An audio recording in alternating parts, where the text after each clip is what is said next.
Okay, guys, welcome again to the Control Yourself podcast. I'm here with my colleague and friend, Dr. Mike Chivers, and we decided to put the video camera up to try to catch a little bit of what's becoming the next course that we're working on. We haven't done any podcasts in a few months now, actually, eh, Mark? It's been a minute since we've done podcasts. So that you know, we're in course development currently, and we're really developing this this complete spinal management course. So we're running another summit coming up for those who are interested. The summit's either, when is the summit we said? 2024? Yeah, September. June or September or something like that. So we're looking at having a summit. The summit will have the first iteration of our spine course with a functional range spine practitioner certification. So we just thought we would have a little discussion on the types of things that we were thinking, the reasoning behind why a spine specific course would be valuable to FRS practitioners and the like. So I guess we'll just get into it. We'll probably talk a little bit about the kind of things that we've been researching, what we've been finding through our research right now. Of course, we start all of our courses with extensive literature review to try to get the landscape so that we can provide the most up-to-date information. Now, having said that, we were just having a conversation which might be interesting to start with, which is what is the new landscape of literature regarding spinal care? Now, I'll remind people that Dr. Chivers and I were in school. I mean, we've been out of school for almost 20 years now, it seems, right? Actually, it doesn't seem that way. That's legit fucking math. I can't say it seems that way because you can calculate it. So we've been out for 20 years. But although I don't feel that old. You never do, right? The only thing the thing that we were talking about, and people in the audience, it'd be interesting to know what everyone thinks. I've had this conversation now with Mike as well as Dr. Sean Thistle, who's going to be on an upcoming episode of the podcast as well, who's a really prominent research guy. And if you were in school with us, and maybe if people haven't been in school for 30 years or 40 years, I'm assuming you might be thinking the same thing. With regard to spinal care and spinal pain and spinal management, you always have this epidemiological introduction. And the epidemiological introduction discusses how many millions of dollars are wasted a year on, workman's compensation, people being off work, hours lost, productivity lost, et cetera, et cetera. So you're given these monstrous numbers of, how much money is lost, how many people tend to have spinal problems. 80% of the people have low back, and then of that people within 4 weeks, whatever it is, 80% will be okay. So we were given these numbers. Now it seems to me, having now dug my heels into this literature review, that not much seems to have changed. In other words, you're a student hearing these words and you think to yourself, okay, this is the generation where we're going to change this with all of the new things that we're going to be taught. Hasn't changed. It hasn't changed. No. Right? Yeah. And I'm not, I don't remember the most recent specific numbers, but, anecdotally, I was having this conversation with a patient yesterday, and she asked, she's like, well, in your practice, not being like a traditional chiropractor, what is the number one thing? What is the number one injury that you would see? It's still always going to be low back pain. 100%. Always low back pain. Yeah. No matter how much you want to get away from treating that, you're still going to have, if you look percentage-wise, like you said, the highest proportion is going to be... It's always going to be low back pain. So I think that just kind of allows us to establish where the major blind spot is in terms of injury management, injury training, so on and so forth. It's always going to be in the lower back. While you were talking there, I don't have time to pull it up, but I remember I added a little bit of discussion about the spine in one of the FRA lectures. It's probably in the lectures online, and it came from the WHO, which is the World Health Organization. So the one that's supposed to be on top of how we manage injuries and what's the latest and greatest in disease management and health for the world. And specifically for their low back management, and where the research should be going and what's next and what are the advancements in management of spine pain. It's not actually in the management of spine pain. It's how can we make better disc replacements for surgical stuff? How can we add all these extra things to the management of low back surgeries and things of that, and facet joint surgeries. None of it is like, how do we actually take care of and manage the spine so that we don't get to that point. But it's interesting that the WHO is promoting that, and research dollars should be going to these things, when that's like the far end of the spectrum. We should be focusing more so on how do we manage the biological stuff of the spine. Now, arguably, I'm going to bring this up too as being a downfall of literature as we see it, is that's the one thing the literature never seems to give you, right? Like you have a bunch of literature on spinal manipulation versus this versus that, or exercise therapy versus soft tissue therapy versus whatever. Now, I feel like the magic is in these, what they're putting in quotations, exercise therapy, because it's as if exercise therapy denotes that if you take 100 people and you divide them into quarters, so 25% are going to get exercise therapy and 25 are going to get manipulation, 25 are going to get this. But in those 25 people, when you say exercise therapy, that's not a thing, right? Exercise is not a thing. It's a conceptual framework in which things can be done. Just like when they say, movement is great for the body, or exercise is a great way to prevent injury. Well, actually, exercise is a great way to cause injury, just as much as it's a great way to prevent injury. Correct. So what we should be saying is there's a specific amount of exercise applied to a specific area for a specific reason that shows that it's lacking something that it needs, ergo getting the capacity that it's lacking is good for the spine or good for the person. But I don't know that we can generically say, movement is medicine, right? That's another thing that people say. Get up and start moving. You can't go wrong getting strong? You can't go wrong getting strong is another one. These are all great throwaway words that you can use, and you can package them into a minute and 30 seconds for Instagram. But really, we've talked about this forever. If your shoulder sucks, this shoulder's messed up, you can move the left shoulder around all you want, and technically you're moving, but you're not doing anything for that right shoulder. Correct. So how do you feel in terms of the literature and where we were 20 years ago? And maybe this doesn't only have to do with the spine, maybe this is everything, but where we were 20 years ago versus today. I argue that I don't see anything in that literature that's going to change, especially in manual therapy, maybe in disc replacements and chemical treatments for this. Stuff that's not in our scope anyway. But I can't see, I don't see any difference between where we were and where we are in terms of what therapeutic applications, in terms of how do you apply exercise and how do you assess for the need for exercise.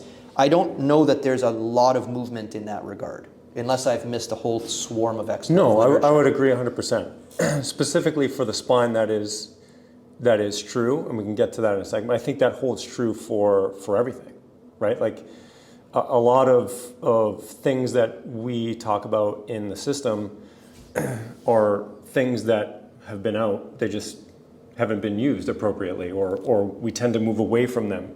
With respect to the spine, when we were in chiro school, the big debate was, well, what is the best way to rehabilitate the spine? Is it the Australian way, or is it the McGill way? Well, it's actually neither of them, because they're both important. Everything is important. So I think specifically with the spine, the reason why we haven't really moved ahead is because we are trying to find the next best thing, rather than taking what we already know and putting it together in a framework that actually works. Brilliant approach, a systematic approach, which again, it's funny, we just had a person that came through the FRC certification, I think recently, just put a post on one of our message boards asking for the literature which I think I saw this one. You saw this post. The literature which backs up or justifies, or the literature on the FRC methodology, which is, it's a fair question, but it's not a fair question in a different regard. It's not a fair question in that at no point did we say that we're going to invent a new line of literature called FRC. What we did say was there's a pool of literature that you have at your disposal to use in order to construct a systematic approach to dealing with the person in front of you. Mm-hmm. And what we do is we take this large pool of literature, and when we say large, of course, especially for this, just like when we're going to do in this course, it's not just, you know, you're reading the spine journal and manual therapy journals only. But if you take a holistic approach looking into, plastic surgeons and how they deal with pain, or different lines of literature, there's this whole umbrella, this bird's eye view of the literature. And where I think the magic is, getting back to what I said before, in that it's not like the literature is giving us the answers we're actually looking for. Where the magic is people taking in the literature, digesting it, and then building a framework with which to guide how to treat people that is which is better than just saying exercise is good. Sure. Right? You can't claim to be a good therapist, and whenever someone comes in, you go, there's pain research that says we can't touch pain, and we can't be specific here, we can't do this, we can't do that, so just start training and you'll be fine. Because the fact of the matter is that a lot of the reason why the person's in front of you to begin with is because they started taking these generic... They started doing that, and now there's a problem. And now there's a problem, right? Right. And then it's weird, because then if you listen to the, very prominent podcasters now, it's like, oh, I got injured. These are not medical practitioners. These are just people shooting the shit. What did I do? Oh, maybe I didn't spend enough time in the cold plunge. Or maybe I didn't spend enough time in the sauna. Or I didn't breathe at 7 a.m. before having my coffee so that my amygdala squirted out this juice at this particular time. It's just, that's not why your back hurts. Like, I guarantee when you're sitting there doing your podcast for the 2 hours or whatever you're doing, likely your shitty the way you're sitting is affecting you. Your previous injuries are affecting you. If we took your spine and we went joint by joint, there's capacities that are lacking in particular areas of the spine, which might be present in other areas which are lacking something completely different. All of which has nothing to do with how long you were in a cold plunge. Totally. Right? Yeah. It's just they're just generic answers. Oh, I heard this is a good approach. I heard, if you drive this unit into your psoas, psoas is important to rub around too. And I think it's almost like the specialists, like us and other colleagues of ours, are really taking globalist approaches. Yeah, just to stay on that for a second, I saw that question and I debated answering it, but it's not an answerable question because to simply say what is the evidence to support something, like I'm sure some people are going to ask, as we start to maybe give them, the superficial understanding of what we're trying to create here, people are going to say, well, where's the evidence for what you're saying? And so most people would say, well, the evidence means that there has to be something that supports what you're doing. Like that's what we learn in chiro school. Like, if you want to, rub somebody or you want to poke somebody with a needle or put ultrasound on or whatever, you had to have a piece of paper or a few pieces of paper stapled together that said, yeah, this shows that I could do that. But that's not really how it works. No, it's not. That's not evidence. That's not evidence. That is somebody who has decided, a research group who has decided, you know what, I'm gonna spend some time to see like what this thing does. But that doesn't apply to the management of human beings, right? And we've said that a lot. And that's why that question is totally fair, but at the same time really unfair because you can't answer. Like, you want us to give you the 1,500 articles that we've read that supports why we do what we do. 1,400 of them are not going to be RCTs. Yep. Right? Yep. 1,400 of them are going to be like, oh, well, we should dig into the science and say, well, if we take an injury of something, that's always going to be biological in nature because it can't be anything else. And then if I study biology, layer by layer back through, I end up down at the beginning, and this is what happens at the beginning, and that's going to affect the next thing, which is going to affect the next thing, which is going to affect the next thing, that you wouldn't get from just saying, well, is there an RCT for that? That's just not how it works in clinical application. I think a great example of that, and I remember struggling through this when I was in chiro school too, is this idea that there's some evidence for the manipulation of spines at the lumbar spine area, right? There's other stuff at the cervical spine area. But what happens when someone comes in with that rib problem, right? In which case there's almost There's no research. There's no research on that. Right. So to answer the question indirectly for that person is that you have to fall back on first principles when there is a lack of randomized controlled trials to justify what you're doing. And I argue that if you're dealing with a human system, that no amount of randomized controlled trials will account for the variability of that system versus the next system. So RCTs don't work in the management of intervention, non-medical intervention into a human system. I think that they give you, they highlight, this is an area to look into. But to get back to what we were saying before, it's like there's a lot of evidence to describe why we train at length or to length, why we use eccentric loading, when we use eccentric loading, when we don't use eccentric loading. So the answer to that question would be like, okay, well, specifically, the question you asked isn't answerable, but if you ask me a more answerable question would be, in your, FRC or FR or in your system, you apply this particular input at this time. Why do you do that? Yeah, where's the evidence for that? That's 100%. That's a totally answerable question. If you say, CARS, control articular rotations, what's so important about CARS? Why is CARS important? I can give you a plethora of information as to why the only thing to maintain health in human articulation is to move that articulation through space over time. And then I can show you a person whose shoulder doesn't move, and then I can make the argument where... And then you can see the difference. There's a difference. You can't move where you can't move, like they always say. So if you can't move that shoulder, then that shoulder is not getting the benefit of the movement that you're telling me is good for the joint. So that's a first principles problem. That is not the problem for RCT. That's the problem for, breaking down what the tissue is made of and how does it respond at not only a global level, but at a cellular level. Like what happens at the same argument which we get into with people who are saying, soft tissue is useless, there's no reason for soft tissue. Look at this article on fascia. It shows that in order to rip through the fascia, you need this many newtons of force. You can't put that many newtons of force. And then you go, well, hold on. I never said you were ripping through fascia. I never said that you were causing,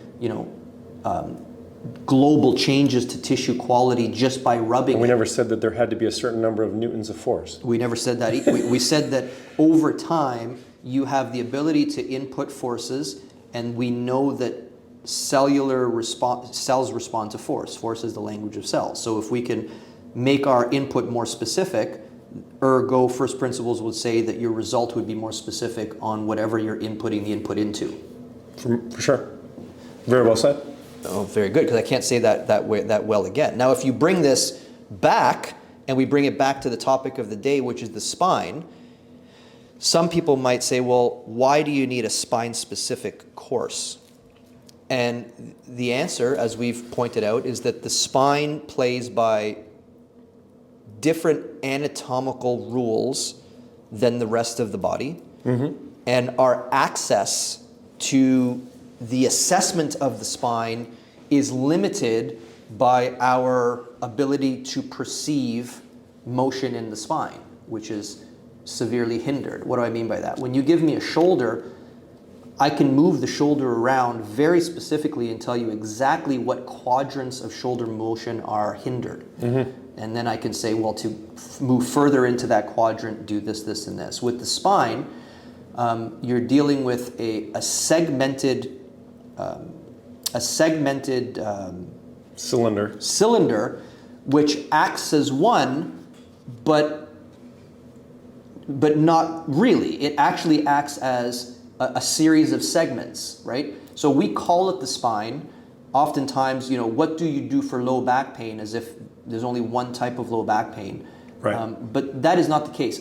The way we see it, you stop me if I'm wrong, is that the ability to see that shoulder for what it is and what it can do, there has to be a way to assess the spine in order to garner the same findings, or our inputs are going to be random at best. Yeah, and the same output, right? So if you can say, this is specifically what is happening at the shoulder and you can do something, then you should get something out of that. Mm-hmm. But currently we can't say that about the spine, because we have all these ill-defined things about what low back pain is and where it's coming from and what that means. So as to your point, you can't just say, well, I'm going to do this thing for low back pain and expect the same outcome every single time.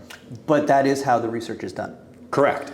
So spinal manipulation, for example, if you're studying spinal manipulation, 100 people, right? 50 are in the non-manipulation group and 50 are in the manipulation group.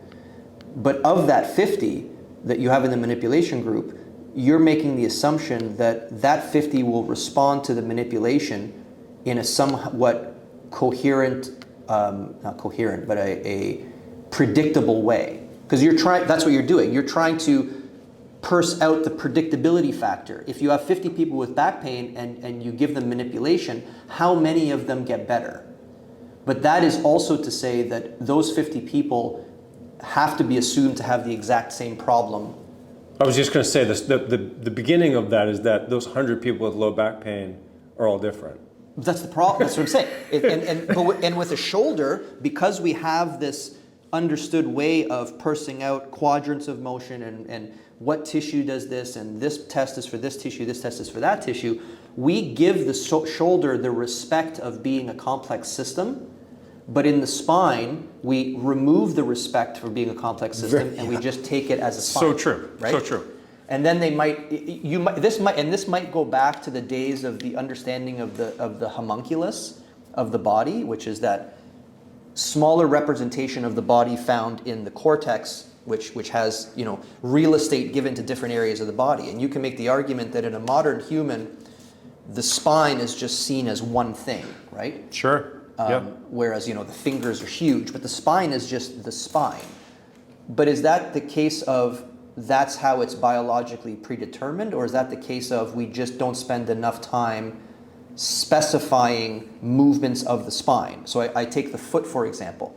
If you give me the foot of a hunter-gatherer and you give me the foot of a modern-day human and you ask how much real estate in the brain is given to the...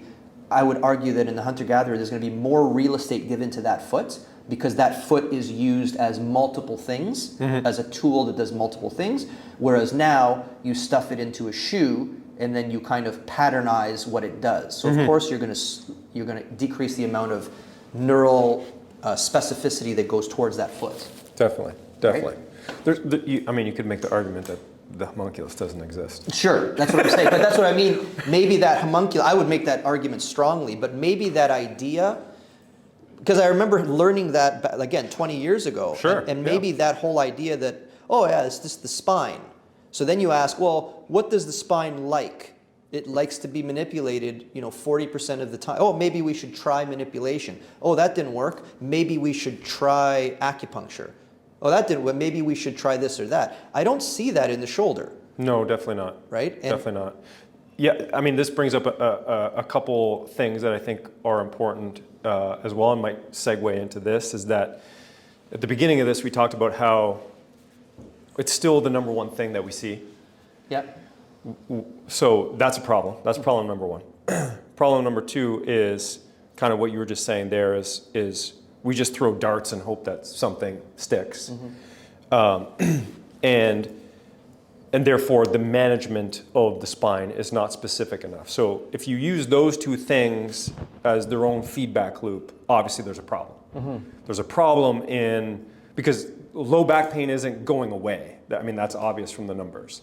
So if we just keep doing the same thing, we just create this whole positive feedback loop that just keeps driving the same behaviors, which is not necessarily what we want. What we want to do is we want to try to look at the loop, and unfortunately, if there's only two things in the loop and low back pain is not going away, the thing that has to change is the management of it to help create a new behavior of how we look at the spine and how we manage the human spine and so on and so forth. The other thing that I think you have to add to this is that kind of comes from what you were saying is that there's not general exercises for the spine that are just going to make the spine go away, spine discomfort go away.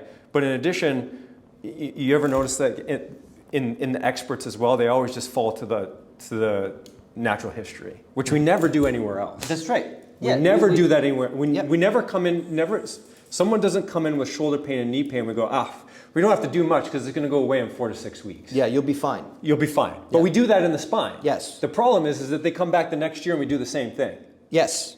Yes. 100%. You know what I'm saying? And we brought this point up earlier for a foot problem. Okay, so if you have a knee... So don't do anything for the spine because it'll just go away. Yeah, because the problem is that... spine is, it's sensitive and the but spine... it'll somehow figure it out. But the shoulder won't, and the knee won't. I think the spine, maybe it's in the nomenclature of how we think of things. The spine is not a real thing. Right. The shoulder is a real thing. The sternoclavicular joint is a real thing. But the spine is like saying the upper extremity. Totally. It's like saying, what do I... That's a very good point. I have an upper extremity injury. What's the best thing to do for upper extremities? And then you go, okay, well, let's put 50 people in a fucking ultrasound and see if it works. And then it doesn't work. And then you would look at that and you would go, well, that's a terrible study. Yeah. Because it's not parsing out the specificity of what the problem is. Right. So true. Same with the knee. If you give me a knee, I'm going to want to know the biology that has pathology. I'm going to want to know the capacities that might have led to the inability for that biology to resist injury. Yeah. And then I'm going to specifically put in inputs so that I can change the capacity of the biology such that the next time, blah, blah, different. But if you come to me with plantar fasciitis, I might just stick you in an orthotic and say, good luck. Yeah. And that seems to be the management of the spine as well. Yeah, that's so true. I never thought about that. We did, but it was just but that's right. Like if you look at professional sports, they always say Joe has an upper extremity injury because they don't want to tell you specifically what's wrong. Sure. We're doing that in spine management. 100%. Yeah. The only difference is we're not just telling our opponents so that we don't. We're telling the next physical therapist I'm referring this guy to. By the way, this guy has a spine problem. Get at it.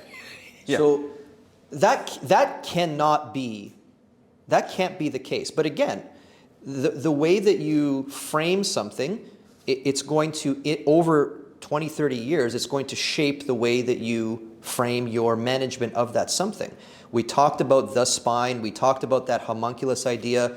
How about we talk about the damage being done by people who are approaching it generically? Let's talk about neutral spine, right? What is neutral spine? Neutral spine in the spine, let's say that we take neutral spine and we start to explain it in the shoulder. If I were to say keep your shoulder in a neutral position all the time, center it wherever you want it and then just kind of leave it there. And then as you move, just kind of that whole shoulder comes with it.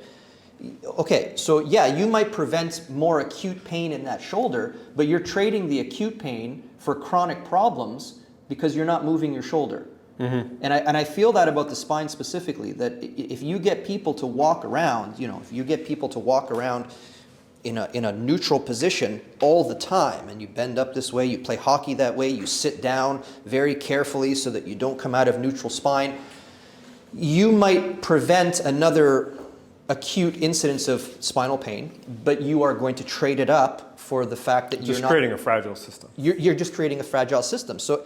And then that system needs to be braced, and that system needs to be cared for.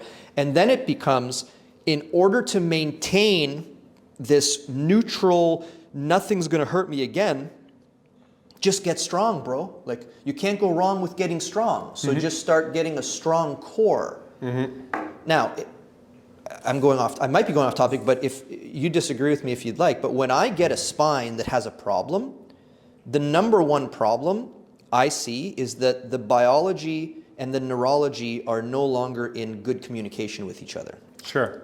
Agreed.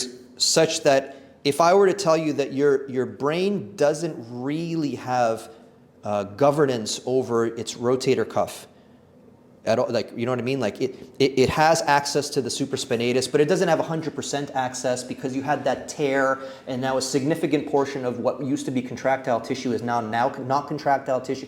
You would say that that's going to throw a wrench in what I'm doing, because now I have to reverse some kind of biological process in order to make it usable. But again, not in the spine. So you get someone, we know the history of multifidus, we've talked about this before. You have someone with some low back pain problem, there is going to be changes in the way the body calls upon the multifidus, how it's used. We know these changes. But all defined in the literature. Well defined in the literature, which we're going to define the shit out of in this course. But if you look at management, it's, you know, crack, don't crack, exercise, make things stronger. How can you make something stronger when the nervous system forgot that it's actually there? Yeah. Yeah, you can. You can. So a couple points that about that whole neutral thing. Going back to what you said in with respect to neutral of the shoulder that hasn't been defined. 100%. So, and realistically, we haven't defined it in the lower back. A neutral position for anything really is like, where do you, because you're like, well, put it where you feel like it's centered. Yes. So a neutral position is just a feeling. So I think, like, I don't believe that a neutral position exists anywhere. There's too many external variables over time that will influence a neutral position. But if you ask somebody to put themselves, particularly with the spine, and we talk a little bit about this in FRA, before we get into the spine assessment, just asking them where they feel comfortable. Like, where do you feel comfortable holding your spine? If you were going to do X, Y, or Z movements, if I was going to put you in a camel position, show me in that position where you feel comfortable in your spine. Not a predetermined where I think you should be in your spine, but tell me where you feel comfortable in your spine. And that can give you a lot of information, just like a shoulder or something else. Like, where do you feel comfortable? If you were going to push or pull, where do you like to hold your shoulders? Do you like to hold them like this? Well, that's pretty good. Like, can give you some good information. Just like in the spine, it can give you some good information about, you know, where they like to be, and can give you some information of where they're not going to move well into. But it's really allowing you to establish this movement bias. And for the most part, people like to be in positions, they feel comfortable in positions that are not actually that good for them. Right? And so just getting onto that neutral concept, I don't, like, that is a predefined thing that we are trying to overlay on people that isn't actually definable. But what can be definable and can give you some information with respect to the spine is, where do you like to hang out spinally? Like, is that a little bit more with an increased lordosis, particularly in the lumbar spine? Is that with a little bit more pelvic tucking and a little bit more flexion in the lumbar spine? Do you like to be really flexed in your thoracic spine? I think these are all valid things that informationally can provide some clues as to, you know, what you might see as outputs from that spine. But neutral does not, 100% does not exist. I think another word that I don't like, and let's make a point to what you said. So what you're saying is, that we often say, is that this idea of neutral is not a clinical outcome measure, that it never was defined as a clinical outcome measure. It was defined as this area where, you know, the body can maintain its segmental composure with the least amount of energy expenditure. Right. Yeah. And on that note, it was defined by EMG. That's what I was getting to. It was defined by EMG. It was the position where there was the least amount of EMG readout. Now think about how dumb that is. Yeah. Well, actually, for the study, it's useful. But the dumbness is when you take that and then you pretend that somehow translates into what I should tell this person to do. Which brings me to the other point that I was going to bring up. Superficial EMG, by the way. Superficial EMG, not deepest stuff EMG. Which makes a big difference too. 100%. which we can talk about. Who knows what's going on Underneath. Yeah. Right. Okay, but that brings me to this other word that I hate more than neutral, which is the word posture. And that's something that gets tied into this, because as soon as you tell me that you were saying, what position do you like to be in? And a lot of those positions are not posturally good as defined by, Whoever defined posture. But that's something to mention, where we think that posture is a dynamic word. And we've often said, the best posture is the posture that you frequently move out of, right, in order to provide breaks to your tissue that is accepting the load. So as soon as if you're going to argue that there is a particular way to sit and there is a particular way to be, I think that right off the bat you're missing a very important point, which is that a lot of the things that you see people do are compensations for problems, but we have to remember that compensations are not necessarily a negative word. Compensations save you. It's your body's attempt to redistribute load such to give damaged pathology a break.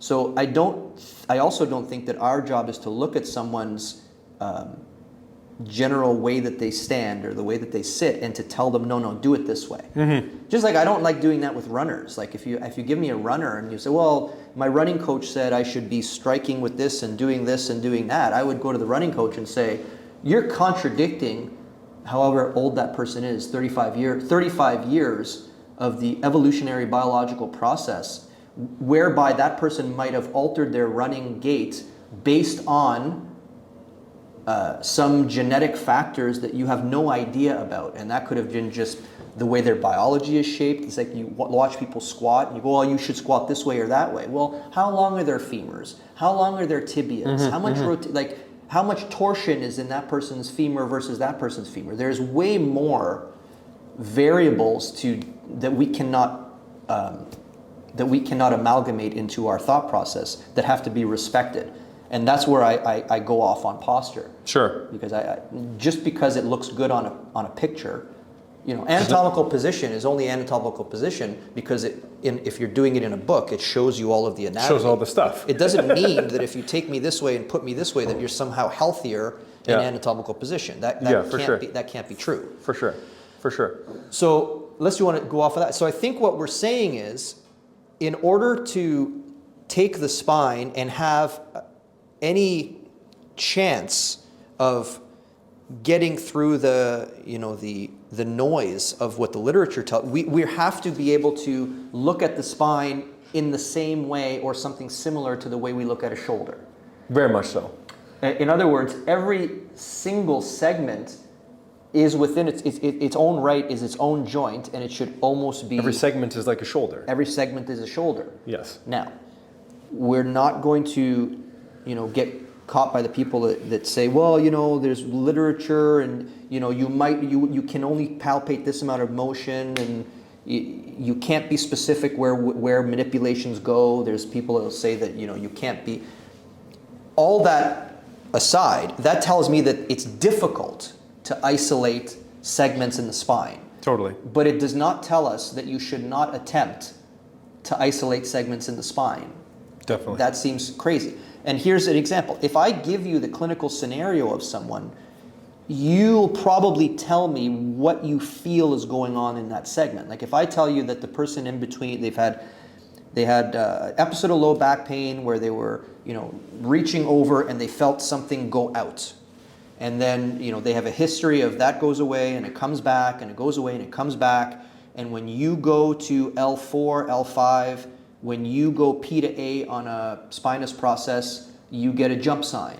When you perpendicularly stress the supraspinous ligament, you get tenderness and soreness.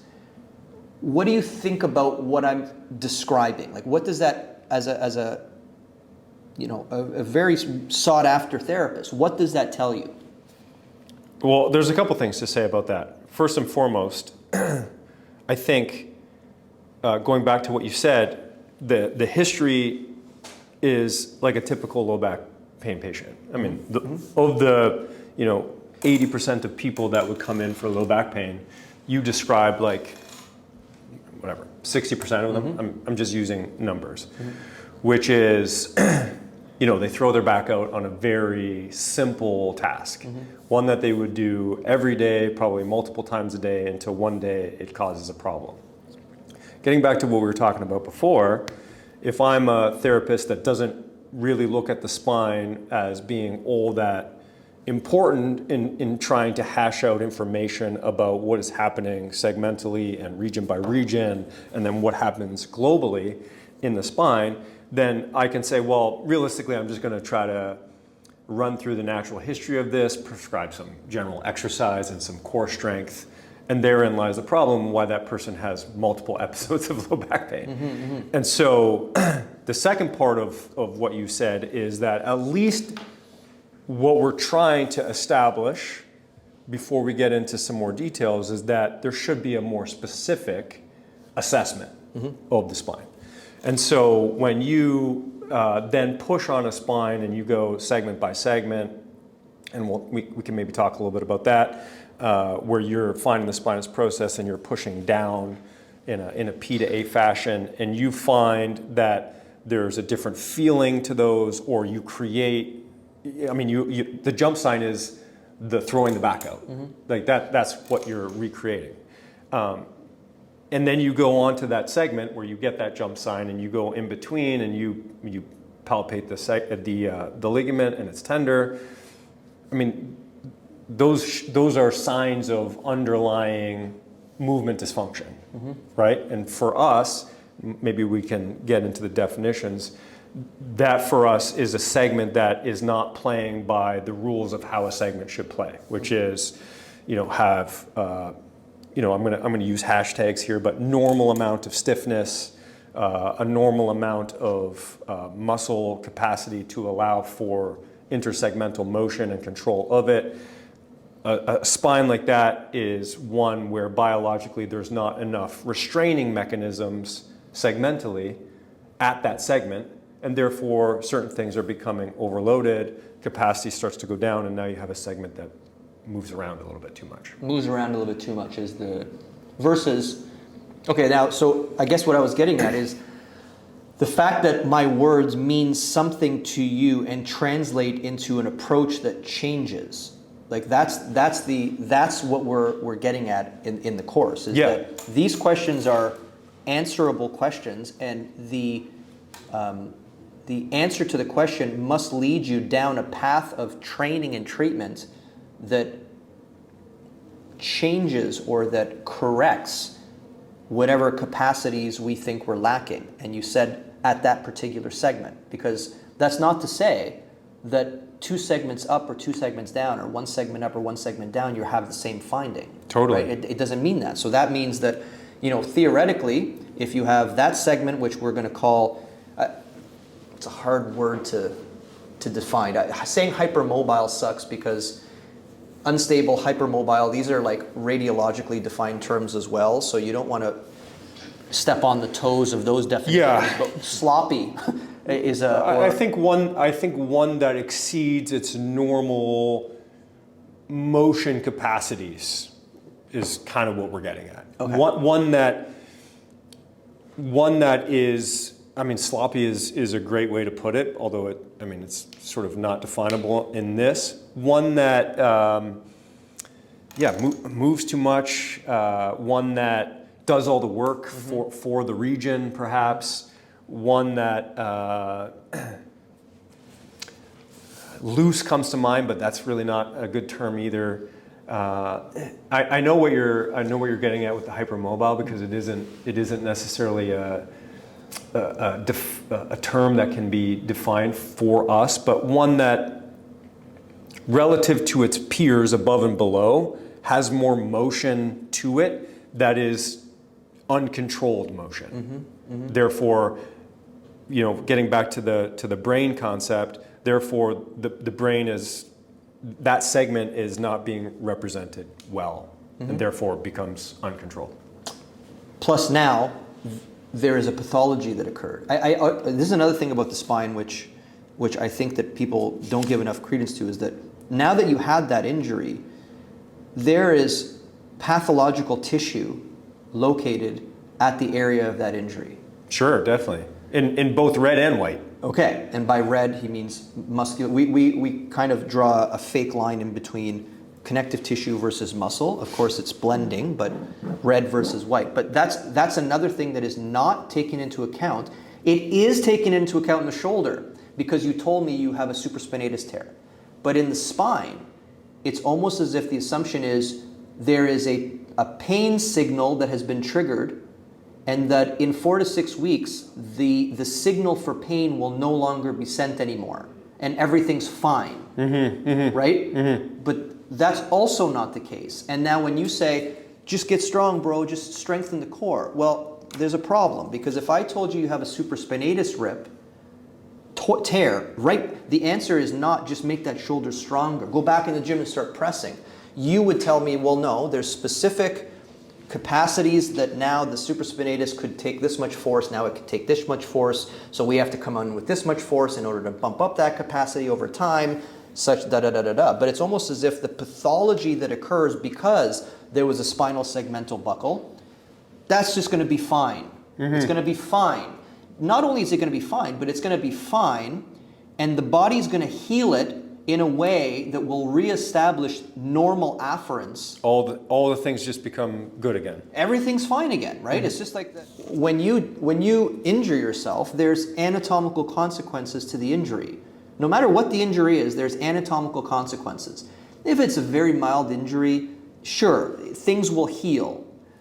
But to say that it's just going to heal properly and but even those need to be guided. That's what I'm saying. Like, yeah. I'm giving the benefit of the doubt. Most injuries, they'll heal.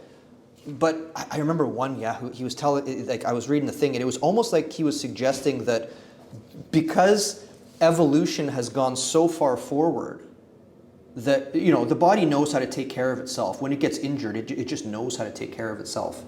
The holistic approach. But that's not what the evolutionary system is. Evolutionary biology was not looking for better ways to manage its injuries. Arguably, if you got injured as a species, as an animal, the chances of you dying as a result of being lame means that you were taken out of the natural selective process a lot faster. Totally. So in other words, there's no hardcore selective pressure for a system there's some, but to recover from injury perfectly. If anything, the evolutionary story is that the system learned how to patch it up as fast as it possibly could, such that you are not presenting as lame, such that you're not going to be eaten by that fucking cougar or whatever it is. And to add on to that, the evidence on senescence would tell us that the more times that happens, that gets skewed earlier in life, which means later in life you have less longevity in all your biological stuff. Your last article had a bunch of that. Is there more to go on with that? Because I'm sure you can give us a nice... No, I think just... Explain senescence for people who don't know and where we're coming from in this topic here.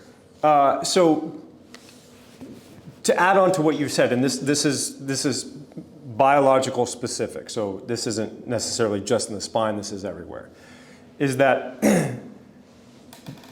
the whole tissue continuum and the maintenance of tissue has been selected for, right? That there is some truth to the body will figure it out. But the problem is that it also needs a whole lot more information to figure it out a little bit better. And so the more insult, the senescence argument is one whereby the more insult you have to tissues, and when I say insult, this doesn't have to be injury.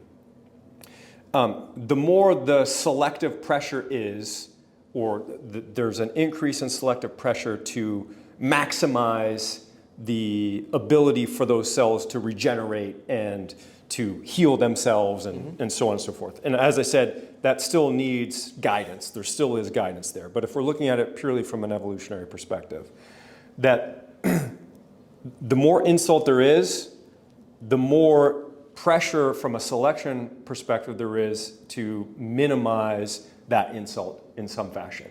But that then skews the continuum towards youth and vigor in the tissues, such that the later you get on in your chronological age, now you have less ability to do that. So technically, the natural selection chooses to have, robustness and resilience in your biological stuff earlier on in your life. And because of disevolution now, and we're stealing that term from Dan Lieberman, that happens a lot earlier in life, such that now we're not protected on the back end, where now we've skewed it so far because of high amounts of stress in the world and all these other things. We've skewed that earlier in life, such that now, from a longevity perspective and the longevity of the biological stuff that makes up you're left hung out to dry because you don't get that selective drive anymore. So now the tissue degrades a little bit quicker.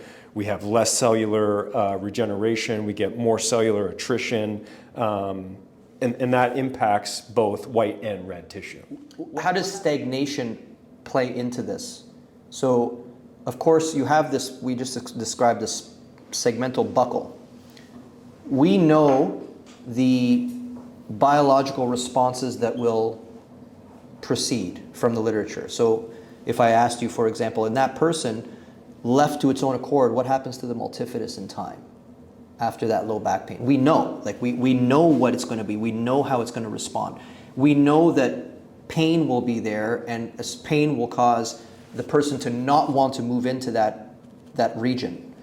And then we add on posture advice, and then we add on the neutrality of spine advice, and then we add on the fact that we haven't brought this up, but as a consumer relationship, which is unfortunately what healthcare is, I want you to feel nicer, right? The desire for because then I did my job better. Yeah, the desire for me to make you feel nice would actually point me in the exact opposite direction, whereby I would support concepts of maintain neutral, fucking walk around like this, don't ski ever again. Sure. Right? And now you have this area of the spine where, we say force of the language of cells, but you're purposefully, there's a bunch of factors there where we're telling you, don't move. Like, just don't move and see what happens. Mm-hmm. So what does that do for this concept of senescence? Like, what does stagnation do? Well, again, I mean, the argument could be made that earlier, okay, so let's take the concept of the typical case of low back pain, okay, where we're just relying on the natural history. Mm-hmm. And as we said, we can exhaust that natural history a few times, but then the problem becomes is that low back pain continues to happen and continues to happen. I mean, I have, in our practice here, unfortunately, we get the people who are like at their wits' end. Mm-hmm. We don't often see people who are like, yeah, you're my first therapist. Yeah. We see people who are like, I've been everywhere else and nobody could help me because I just got the same shit everywhere. Mm-hmm. So the argument from a senescence perspective is that, first of all, again, from a selective pressure perspective, there's always going to be trade-offs. And so I should have mentioned this the first time, but the trade-off is that we want to maintain that youthful vigor because that gives us more time in our quote-unquote reproductive years. Mm-hmm. But that comes at a cost, and the back-end cost is that chronologically over time we biologically break down, right? And so applying this to a low back pain case that is, managed in the very stereotypical way of, well, let's just do some exercise and let's just, do some stuff and hopefully within 4 to 6 weeks it goes away. Internally, from a biological perspective of that client, they are going through that process. Their body is saying, shit, man, I need to get out of this. There's some tissue insult here. I need to lay down more stuff. And so the selective pressure to try to maintain that youthful vigor in the spine is really, really high. Understandably, that is going to come with a back-end cost. They don't know it yet, mm-hmm. nor does the therapist, but that back-end cost is atrophy, white stuff that is supremely disorganized and non-stiff. We can get into that. And so on the front end, the management of that low back is, well, whoever's managing is, I'm doing a great job. I'm mm-hmm. giving exercises. I'm getting strong, I'm doing all these things. The problem is that they're not accounting for that long cost in time. In addition, the other factor is that we said that all these things like still need to be guided. So we have to understand that cells have essentially a shelf life, right? And I mean, we talked about this in the ISM a little bit. Cells have a shelf life, whereby they're only in their prime for a certain period of time. And when they're in their prime, they have to be told what to do. Because when we have, like normal cells, like this is the supraspinous ligament as an example. This is normal cells going in a certain direction. I have insult, I have insult, I have insult. What we want to try to do is we want to try to, when there's cellular accumulation there, which is part of that selective process, we need to guide that cellular accumulation. And if it's not guided appropriately, what happens is the cells move out of their prime, they divide, but they're dividing now in haphazard ways. They're becoming directionless. They're not becoming part of the supraspinous ligament anymore. They're just becoming white stuff. And ultimately what happens is that continues to go on and go on and go on, and the less information there is, the more cellular accumulation you have, and then at the end of accumulation, you actually get cell death. Like cells just die and they go away, and now you have a structure that is biologically not the same, behaviorally not the same, and doesn't function like it's supposed to function, down the road, right? And so that would be an example of what that would do to white stuff. From a red tissue perspective, getting to what you were saying, we have tons of evidence to support spinal atrophy, segmentally and otherwise. Well, it's kind of the same thing. If I, on the front end of that, if I have repeated insults, that exercise prescription might do an okay job. Well, I'm still in my prime, and all the red tissue cells now are in their prime and willing to be added, and so on and so forth. But again, if I'm not specific in that maintenance, over time what happens is, and I'm not specific in my information to that region about how I want that region to function physiologically from an endurance perspective or whatever the case might be, then on the back end there's trade-offs to that, whereby now it didn't get the information that it wants, didn't get the information that it needs, so from a longer term perspective, it's not going to do what it's supposed to do. And so now you have senescence through the whole system. You have it in the white, where behaviorally it just can't function like it needs to function. You have it in the red, where behaviorally it just can't generate the outputs of strength or strength endurance that you need. And now you have a system that becomes compromised for longer periods of time. And that's what senescence is. There's so much to come out. Keeping in mind what you just said, let's think about what is actually given to people that have spinal problems. Like, let's talk about like a bird dog or a plank therapist, and give me all of their programs for back pain, and you're going to see, you're going to see cat cows, you're going to see bird dogs, you're going to see planks. But if you notice, when you're talking about bird dogs and planks, what you're doing is you're 100% trying to avoid movement in the actual joint that has the injury. They're anti-spinal movement. They're anti-spinal movement drills. Yeah. So again, what you're almost saying is, I want to speed up this compensation problem by giving you a shoulder and a hip that might work well and will allow for you to hinge through your hip so as not to disturb the spine. Sure. So it's almost like I don't want to be a shit about this, but it's almost like everything that has been put forward in the guise that if you have spinal problems, let's just try to make them not bother you as much in time, so that we have a general decrease in the number of people who have recurrent amounts of back pain. But it has no bearing on your back, right? And now let's go backwards once again. And we talk about our evidence and where our evidence breaks down and how you have to bring in first principles. The fact is that there are receptors that we call mechanoreceptors that provide information to your nervous system, which we called afferents.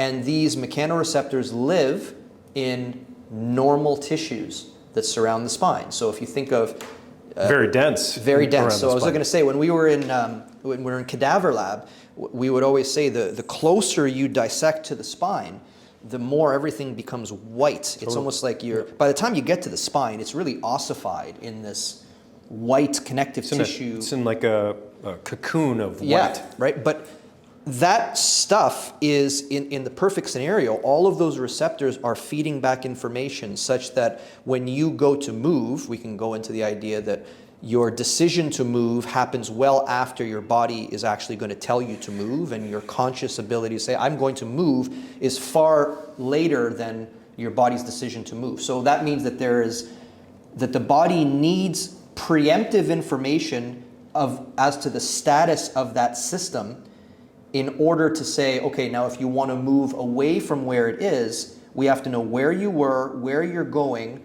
and we need a plan to try to get there. And all of that information is based on afferents. Feedback. So if you're telling me that the feedback mechanism is damaged due to injury, and we're arguing that there's always a long-term consequence to an anatomical injury, whether you can see it or not, the fact that there's less information being transmitted back and forth means that that system does not work as well as it used to, right? Great. And in every other joint in the body, we perfectly understand this and we work to make it better, except the spine. Except the spine. Except the spine. The spine is to its own accord. Now, I don't know how much time we have, but I do want to bring in some of these concepts. So I think what we've been maybe getting at is what I just described is what we can consider to be optimal, like a shoulder that's optimal. If you give me 2 baseball pitchers, same size, male baseball pitchers or female, whatever, all of the variables are perfectly even. And that person can pitch 85 miles an hour, and I need a 90 mile an hour fastball. Mm-hmm. And I say, Mike, you have the choice to, and if you get them to 90, I'm going to give you $1 billion. You have the choice to choose client A or client B. Client A has sustained a history of rotator cuff damage, right? They tore their supraspinatus, they had a little labral tear that was corrected surgically, blah, blah, blah, blah. The guy on the right had no such damage and has never, the shoulder's great. The guy on the left, when you get him to move, let's say you get him to do cars, you see that there's compensations. There's, I can't get here, I get here, I move here. You see, on the guy on the right, you see this shoulder, which does exactly what a shoulder does. It can go up, it can go down, it has internal, it has external rotation. If I asked you, who are you going to deal with? Which client are you going to ask for? I'm taking the guy on the right. On the right, the guy because that's an easy bill right there. Right, because you know that afference is the result of normal tissue function, whereas abnormal tissue function leads to abnormal afference, right?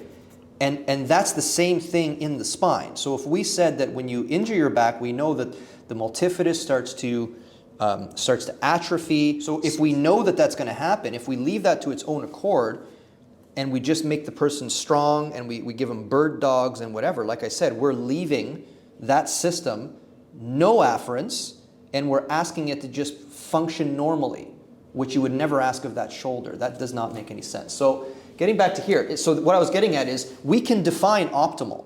It doesn't matter how stingent you want to be. There's no literature to define a normal shoulder. Well, that's taking literature a little bit too literally. Clearly, we can all decide on which shoulder will function better just based on the first principles. You can watch shoulders and define.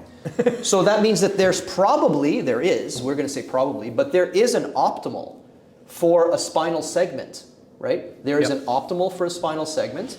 We just described the suboptimal idea that there is less ability to control fine motor movements, right? And buckling, supraspinatus, spinous ligament tenderness, P to A pressure, pain, no pain, pain again. We're describing this suboptimal, too much motion.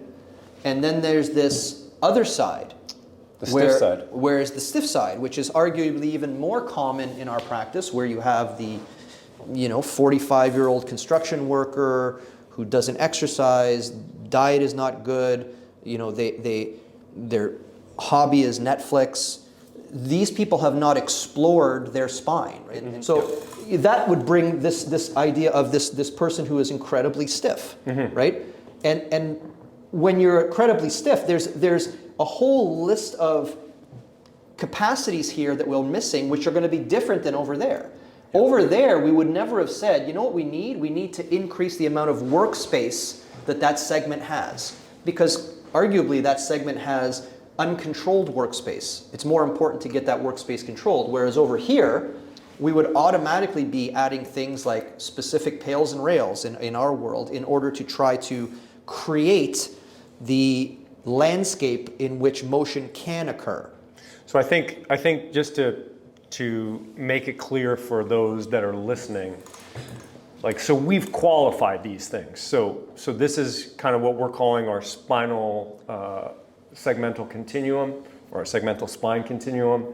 And so there's certain qualities that optimal should have, and then there's deviations from what optimal is. Mm-hmm. So optimal has to have normal or adequate segmental motion, segment by segment, region by region, and should display normal neurological control of that segment. And we're not going to hash that out per se, but there's going to be ways that we're going to provide that help us define what that means, mm-hmm. right?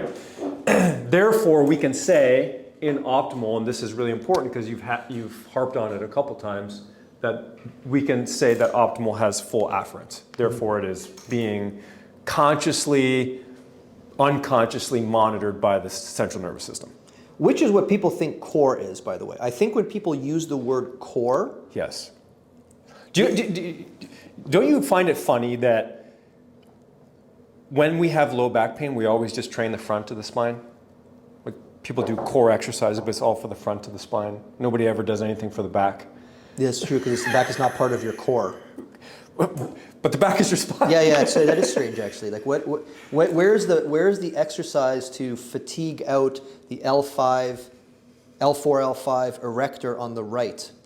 It doesn't exist. And then if I were to say, another thing doesn't exist. If I were to say I want to make bigger biceps in this client, we would have arguments in the ISM. We talk about how, well, you want to take the biological tissue to failure in order that the system grants energy in order to build more tissue, such at the back end you have more tissue to generate more force to compensate for that blah, blah, blah, blah, blah. But So it's interesting where is that in the spine? So it's 100%. So it's interesting that, like, going back into the older literature that we were really well versed in when we were in chiro school, because we had lots of discussions on it, and we've subsequently discussed, but now we're diving into again, that the Australian group, mm-hmm. the Queensland group, which got shat on tremendously, yes, was the only thing that addressed the back part of the spine. I mean, even if they were wrong, they're the only people that cared about the back part of the 100%. spine. They were the only people that actually went to the source. Yeah, other than bird dogging.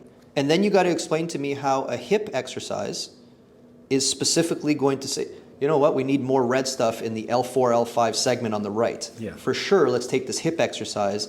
And then you're not moving the spine. It's like saying if you have an elbow problem and I give you an exercise where you pick up a weight and move it around like this, that's somehow going to make your elbow better. Yeah. That's exactly what bird dogging does. It has nothing to do with the actual spine itself. Nobody really cares about the spine itself.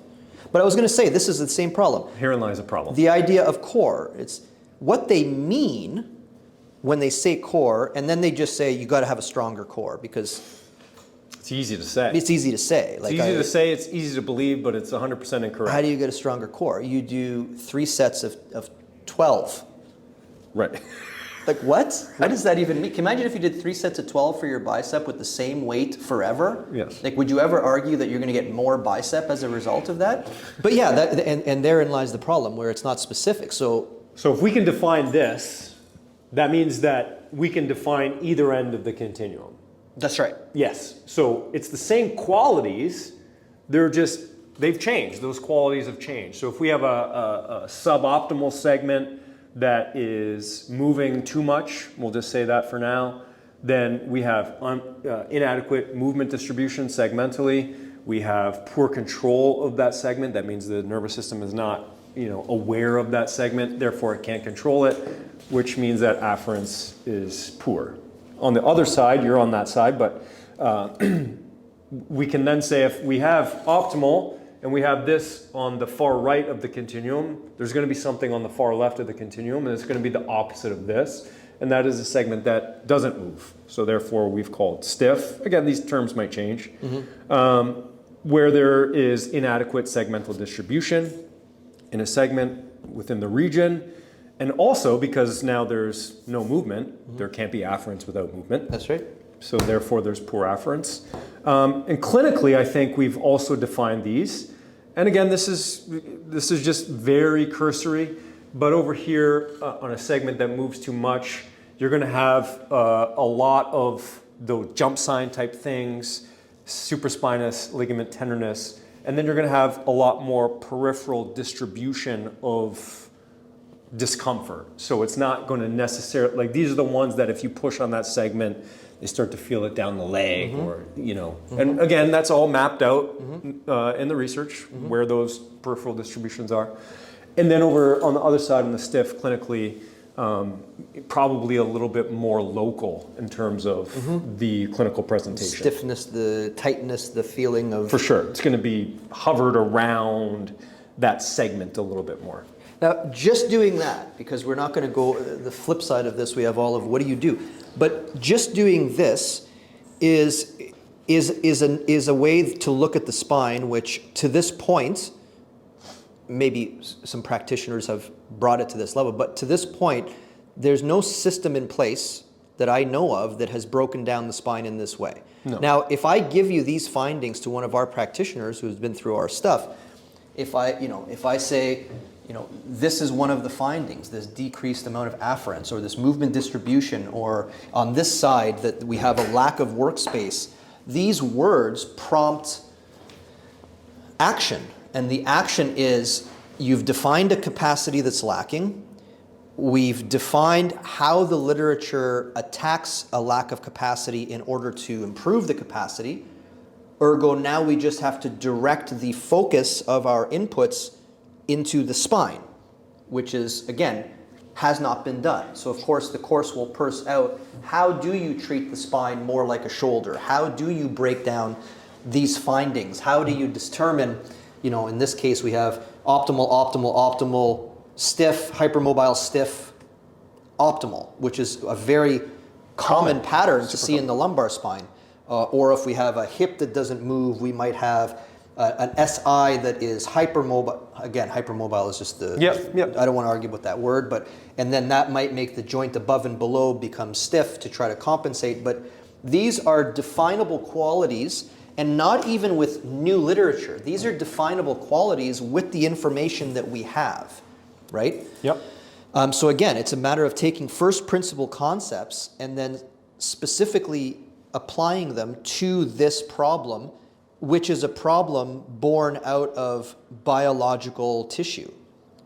It's biology and the pathology of that biology, which leads to aberrant neurological function, which leads to this ongoing problem. So if we can define the biological problem and we can define how to reverse the biological problem, and we know that the nervous system has this way of correcting for itself if the right amount of information is given to it, which is from the biology, now you have a very specific system of spinal assessment, diagnosis, treatment, management, which doesn't even sound like the what we've had up to this point. Like, and we can go further and say, like, up to this point, this idea of biology versus neurology was not a thing. So the neurology was like, remember the days where, your glute is inhibited, right?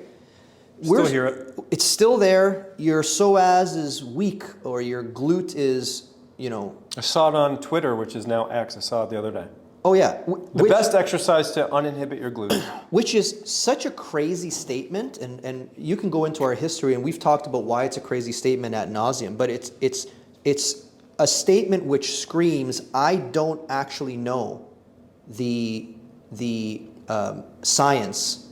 I haven't read a physiology book in a while, right?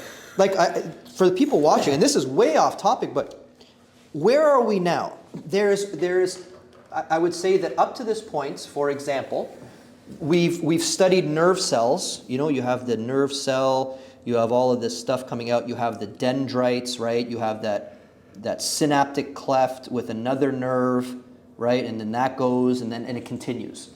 So up to this point, we've only been privy to discussions about point-to-point interaction.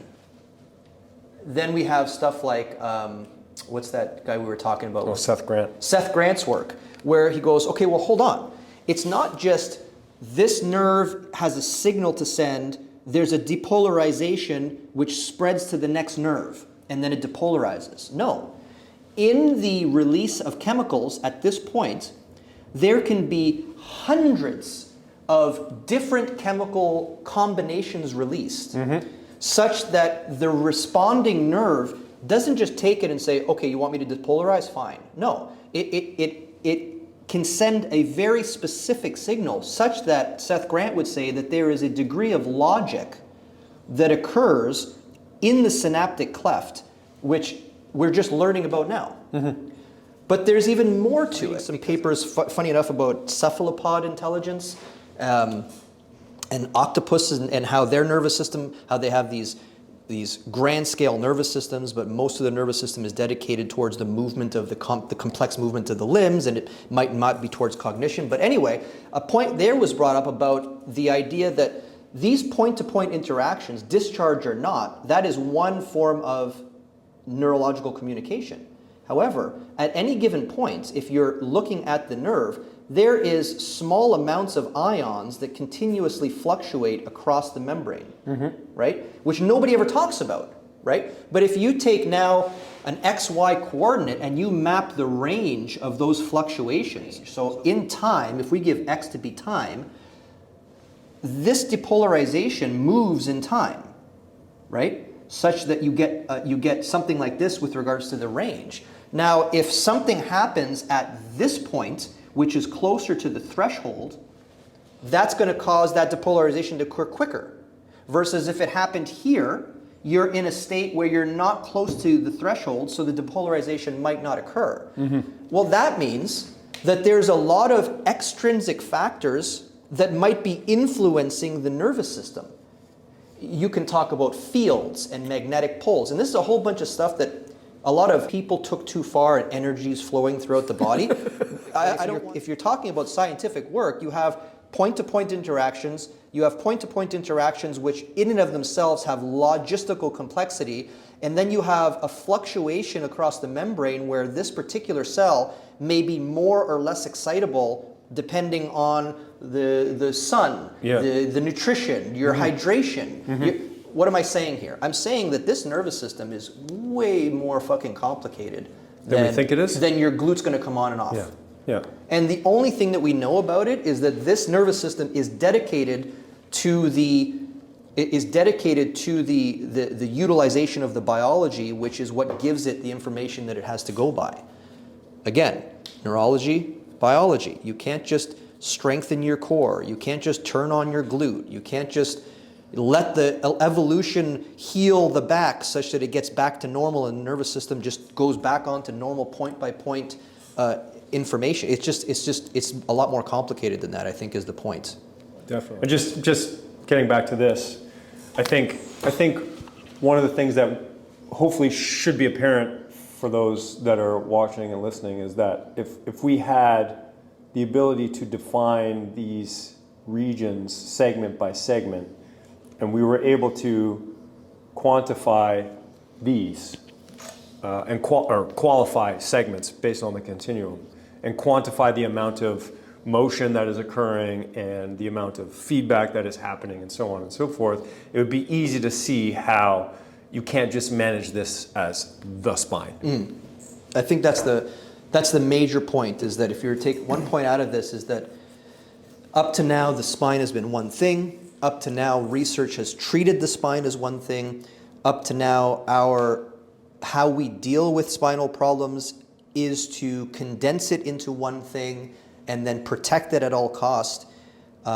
So I think the point here is that in this course that we're developing and the literature review, we're finding that, well, we've been practicing this way the whole time, but we're trying to put it into a logical flow. We're finding that there are ways to look at the spine, to define it segmentally, to make decisions segmentally as to what it has or what it doesn't have.